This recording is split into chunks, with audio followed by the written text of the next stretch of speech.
அவ்வளோ இருக்குல்ல, எதுவும் வராது. பெட்டிக்குள்ளே எதையும் வச்சு என்ன செய்ய மாட்டான், அனுப்ப மாட்டான்.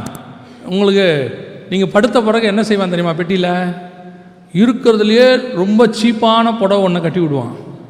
கட்டி விட்டு என்ன சொல்லுவான் தெரியுமா, அவங்க ரொம்ப சிம்பிள், அவங்களுக்கு கிராண்டாக இருக்கவே பிடிக்காது, இருக்கிற கம்மல் கம்மல் எல்லாத்தையும் கழட்டிடுவான்.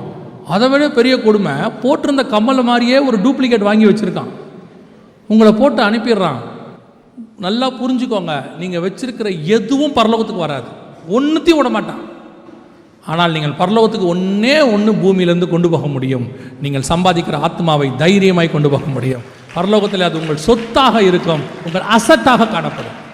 அப்போ எவ்வளோ சுவிசேஷம் சொல்லணுமோ அவ்வளோ சொல்லுங்கள். சொந்தக்காரங்களுக்கு சொல்லணுமா சொல்லுங்கள், நண்பர்களுக்கு சொல்லணுமா, கூட வேலை பார்க்குறவங்க சொல்லணுமா சொல்லுங்கள். ஒருவேளை அவன் அக்செப்ட் பண்ணல, அது அவன் இஷ்டம்.